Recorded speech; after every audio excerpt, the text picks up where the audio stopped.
Hello, everyone. Welcome to our Aging and Spirituality podcast. I'm Chris Jensen. I'm Kathy Lee Taylor. We're so happy you're joining us. Today, we're going to talk about something a little bit different.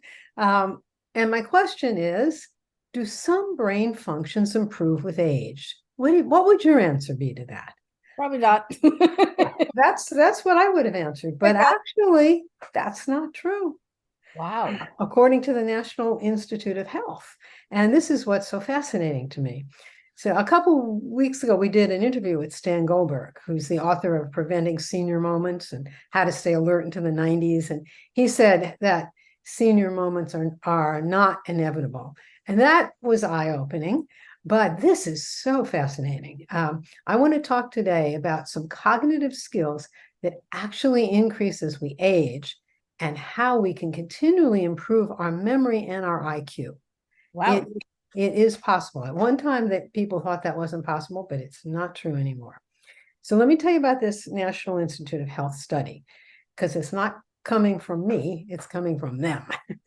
And they said, but not all, they started when they thought not all brain functions decline with age. For example, cognitive skills that require constant practice, such as using language, are usually well preserved.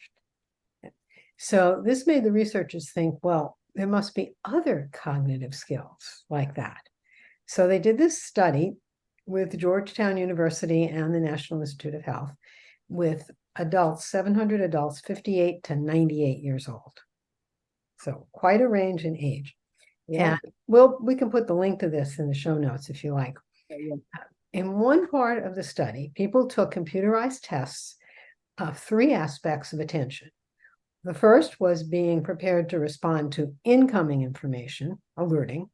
The second was moving attention to a particular location, which is orienting. And the third was executive control, the ability to ignore distractions and focus on the task at hand, which is the most critical.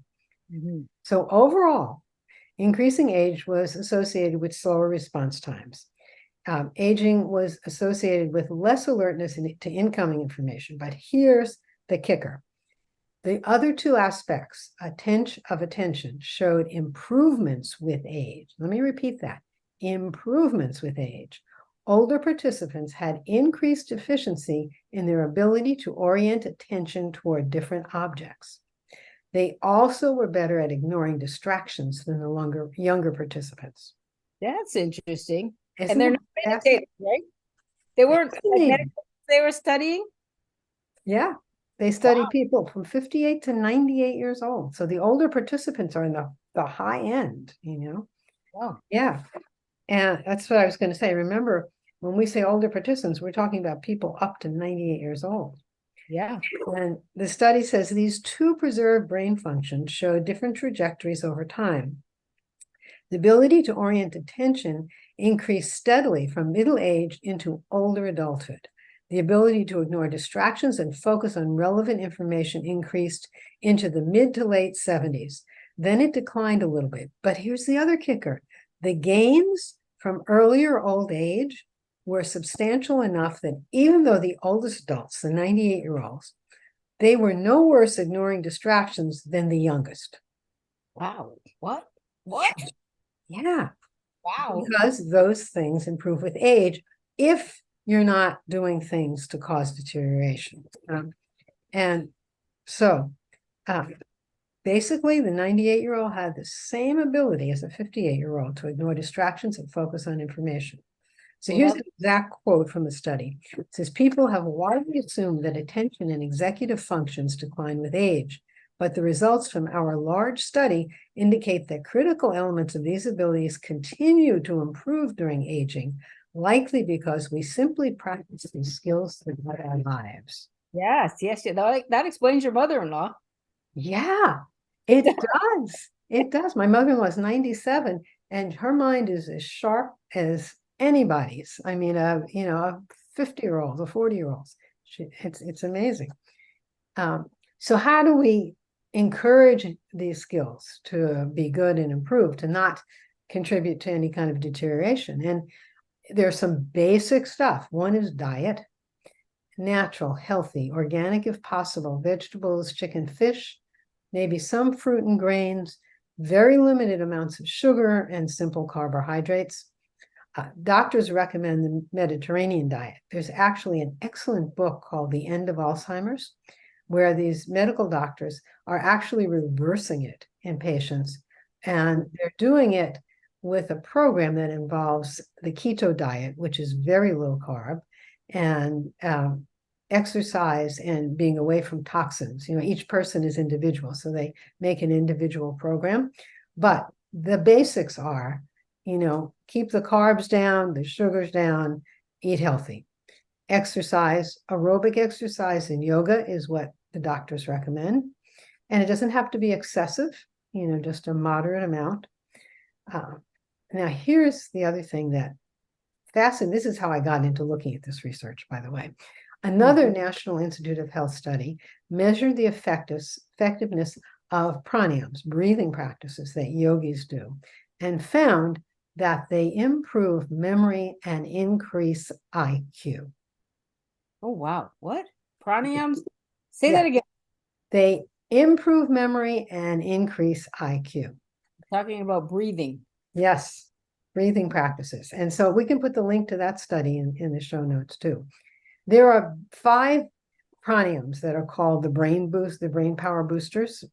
And we don't have time to go through all of these right now. And I'm inviting you, I do a class on pranayams. It's actually tonight at 5:30 California time.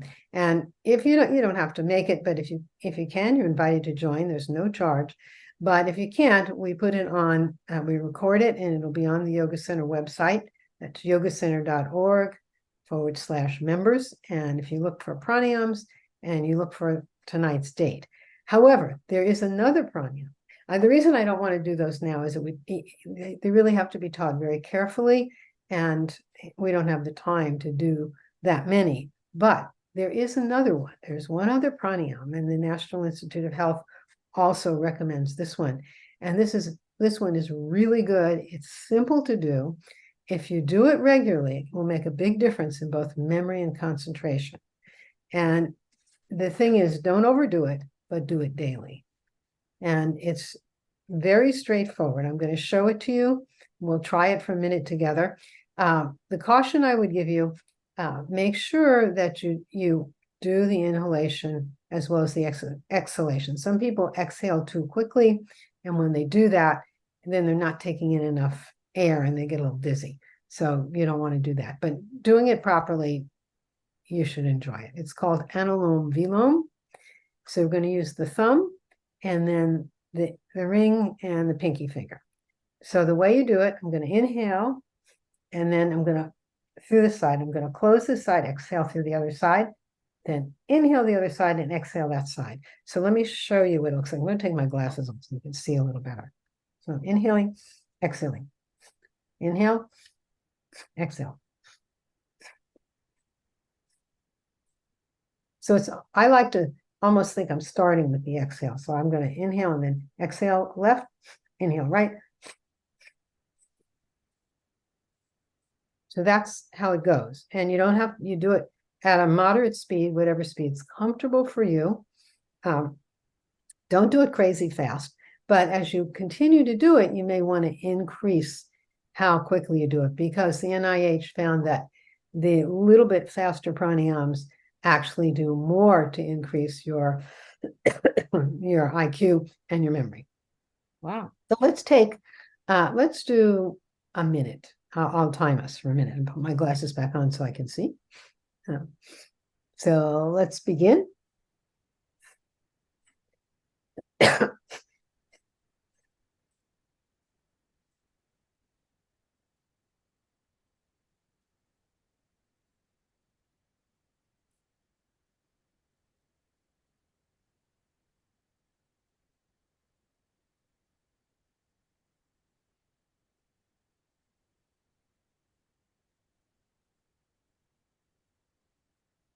Okay, that's a minute. You probably feel a little bit refreshed from that. Brings in energy, yeah. So I would do this. Do it start with a minute, do it 3 times a day for a minute. And if that's comfortable after a week or a few days, you can increase it. Maybe you do it 2 minutes 3 times a day. You don't need to do it a crazy number. I mean, that would be sufficient, but you want to do it regularly. You can't do it one day and say, hey, that didn't work. You've got to do it consistently for a few weeks, and you will start to see improvement. It actually impacts the brain. And the National Institute of Health study goes into some very technical detail about how it does this, which is beyond my scope to try and report, but it's in the study. But I know the effects of these pranayams, and I know how valuable they are. And this is the first time, though, I realized that in addition to improving memory, it can increase your IQ. And so why not? I mean, and why not? It says that as we age, we actually, our executive control, which is our reasoning, functioning, our judgment, is getting better. It's improving. The thing, it's improving. So we can do things to continue to facilitate that. I mean, like just talking about my mother-in-law, 97, she's, bright as could be. So why not? If we're all living longer, why not? Yeah, I really think the pranayams that you teach is what keeps you young. It does. It keeps you young. It vitalizes everything in your system, And the 5 brain power boosters are great practices to do. So if you get a chance, come to the class or listen to the recording because it'd be helpful. But in any case, Anulom Vilom, you can even Google it. It's recommended for improving memory. And some people do it for 20 minutes. I do not recommend that. That's too much. I mention that because you may see something like that on YouTube. Don't overdo it. You will hurt yourself if you overdo it. You only need a few minutes. So have fun with this. And, let us know if you have a question or if you try it and it works. If you try it and it doesn't seem to be working, let us know because maybe we can help you out. Maybe there's something else we can add to it, or maybe you're not sure you're doing it right. Let us know. We're here for you. We want to hear from you. Absolutely. You'll see me on class later. Yay! Reading. I hope I see a whole bunch of you. Yeah, so too. All right. Well, take care, everyone. We'll see you soon. See you next week. Bye. Bye.